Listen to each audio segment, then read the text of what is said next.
మేడ్చల్ జిల్లా మూడు చింతలపల్లి మండలం బీఆర్ఎస్ ఎన్నికల ప్రచారంలో భాగంగా ఆదివారం కొల్తూరులో రైతులు వినూత్న నిరసన చేపట్టారు. గ్రామానికి చెందిన రైతులు ముఖ్యమంత్రి రేవంత్ రెడ్డికి పోస్టు కార్డు పంపి నిరసన తెలియజేశారు. ఈ సందర్భంగా వారు కేసీఆర్ ప్రభుత్వంలోనే రైతులకు మంచి జరిగిందన్నారు. కాంగ్రెస్ ప్రభుత్వం ఏర్పడి 4 నెలలు అయిన రైతులకు సమయానికి కరెంట్, నీరు అందించక రైతులను ఇబ్బందులకు గురిచేస్తుంది అన్నారు. రైతు 2 ఎకరాలన్న రేసిర్రు. దీనికి పెట్టుబడిగా 50 నుంచి 60 వేలు పెట్టిర్రు. టోటల్ గా కరెంటు వల్లనే ఇబ్బంది అయ్యి మొత్తం చేనంతా ఎండిపోయింది. అలాగే మోటార్లు కాలిపోవడం వల్ల కరెంటు లేక చాలా ఇబ్బందికరంగా ఉంది. గత 10 ఏళ్ల నుంచి మన కేసీఆర్ ప్రభుత్వంలో కరెంటు ఉండే, ఇప్పుడు కాంగ్రెస్ ప్రభుత్వం వచ్చినాక ఈ 3 నెలల అంతా వరిసేన్లు పంట నష్టం వచ్చి రైతులు చాలా బాధపడుతున్నారు. ఏం చెప్పాలనుకుంటున్నామంటే, ఇంతకుముందు ప్రభుత్వం గెలిచింది, ఈసారి మేము ఓటు కాంగ్రెస్ కు వేస్తలేము. ఖచ్చితంగా టీఆర్ఎస్ కు ఓటేసి కారు గుర్తుకు వేస్తాము, కరెంట్ ఉంటుంది. ఈ రోజు మరి గౌరవ ముఖ్యమంత్రి గారి ఆదేశానుసారం మరి పార్లమెంట్ ఎలక్షన్ లో భాగంగా జగన్గూడ గ్రామానికి ప్రచార కార్యక్రమంలో పాల్గొంటున్న సందర్భంలో మరి ఉన్నటువంటి రైతులందరూ నిజంగా మీరు ప్రచారం చేస్తున్నారు, కానీ మా పొలాల దగ్గరికి రావాలి, మా పొలాల దగ్గర ఉన్నటువంటి పరిస్థితిని చూడాలి, మా కృష్ణన్న మరి మిగతా రైతులందరూ వచ్చి మరి కోరడం, నిజంగా వాస్తవమైన పరిస్థితులు ఏమున్నాయని చెప్పి చూస్తే మొత్తం చేనంతా ఎండిపోయి అవి మనము గొర్రెలకు వాటికి వీటికి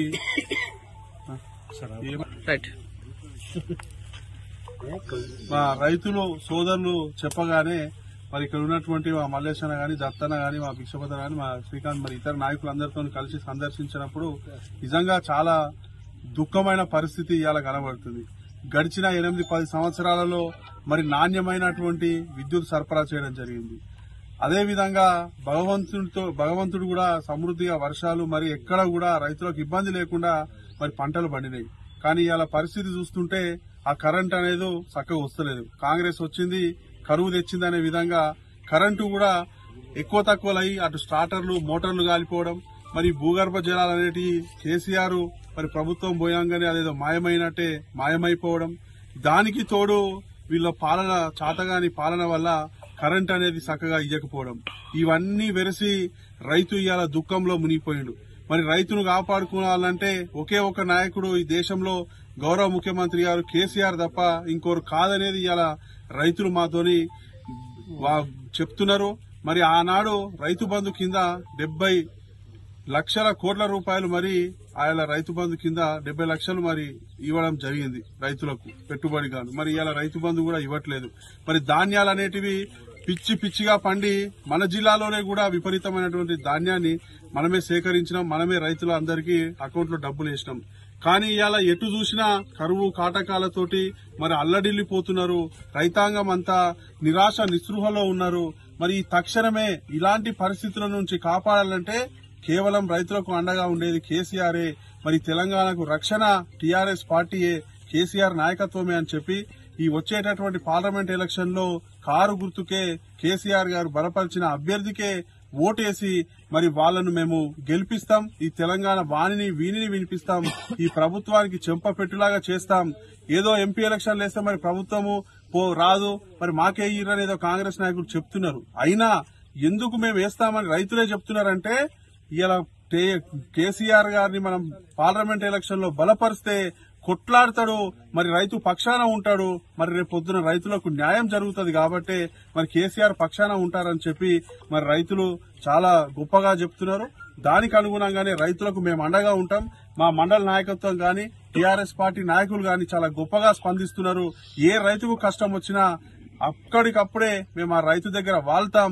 అవసరమైతే అప్పటికప్పుడు మెరుపు సమ్మెలకు కూడా దిగడానికి మేము వెనుకకు పోయే ప్రసక్తే లేదు. ఈ రైతులను అండగా ఉంటాం. మేము పార్టీ పరంగా గాని ఇంకా ఏ విధంగా ఉంటే ఆదుకునే ప్రయత్నం చేస్తామని తెలియజేయడం జరిగింది. ఏదో విధంగా నిజంగా రాదనుకొని వాళ్ళ కాళ్ళకే నమ్మకం లేకుండానే కాంగ్రెస్ ప్రభుత్వం వచ్చింది. మరి వచ్చినప్పుడు ఏదో చక్కగా పెట్టుకుందాం, అరే ప్రజలు మనకు ఏదో తెలియక ఆయనతో ఓటేసి ప్రభుత్వం వచ్చింది, కానీ మేము అందరినీ కాపాడుకుంటామంటే మేము కూడా హర్షిస్తుంటుంది. కానీ ఎట్లున్నారంటే వీని కాలు బట్టి వాడు గుంజేటట్టు, వాని కాలు బట్టి వీడు గుంజేటట్టు. ముఖ్యమంత్రి ఇయ్యాల వాడు ఉంటాడో తెలుస్తట్లేదు, రేపు పొద్దున ఇంకోటి అయ్యేటో తెలుస్తలేదు. ఆ పరిస్థితుల్లో వాళ్ళు కేవలం పైరవీలకి వాళ్ళు కేవలం సొంత ప్రయోజనాలకే చేయడం వల్లనే ఇలా రైతుల పరిస్థితి, ఇలా మహిళల పరిస్థితి, ఇలా ప్రజానీకం పరిస్థితి ఈ విధంగా అయింది. ఇప్పటికైనా కాంగ్రెస్ నాయకులకు చెప్తున్నాం, రైతుల పక్షాన మేల్కోండి, రైతుల పక్షాన ఉండండి, ఈ కరెంటు కష్టాలను తీరుస్తే మేము కూడా మీకు 5 సంవత్సరాలు అయితే ప్రజలు ఇచ్చిన అధికారాన్ని మీరు కూడా ఎంజాయ్ చేయండి. ఏది ప్రజల సమస్యలను మీరు అన్నింటినీ తీర్చి, అంతేకాకుండా ఇష్టం వచ్చినట్టు ఏదో మాకు వచ్చింది కదా అని చెప్పి కలిబోలి మాటలు చెప్పుకుంటూ పోతే బిడ్డ రేపటి నుంచి గ్రామాల్లోకి రానియం, రైతుల పక్షాన పోరాటం చేస్తాం, మహిళల పక్షాన ఉంటాం, ఆటో కార్మికుల పక్షాన ఉంటాం, అందరి పక్షాన ఉండేది రోడ్ల మీదకి వచ్చి ధర్నాలు చేస్తాం, మిమ్మల్ని ఎక్కడ తిరగనీయకుండా చేస్తాం. మెడలు వంచి అవసరమైతే ఎక్కడికక్కడ మిమ్మల్ని మెడలు వంచైనా ఆ పనులన్నీ చేపించే కార్యక్రమం చేస్తాం. మీతోని శాత కాకుంటే మళ్ళా రేపు పొద్దున ప్రభుత్వాన్ని మేమే ఏర్పాటు చేస్తాం. ఏర్పాటైన ప్రభుత్వంలో వీళ్ళందరి సమస్యలను కూడా మేమే తీరుస్తాం.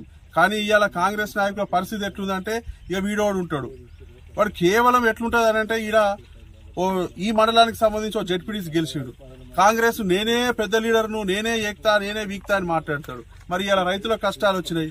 అప్పుడు ఏదో టీఆర్ఎస్ ప్రభుత్వం ఉన్నప్పుడు పెద్ద పెద్ద అడ్డగోలు మాటలు మాట్లాడేది. మరి ఇలా ఏడవండుకున్నావు రా అని అడుగుతున్నాం రైతుల పక్షాన.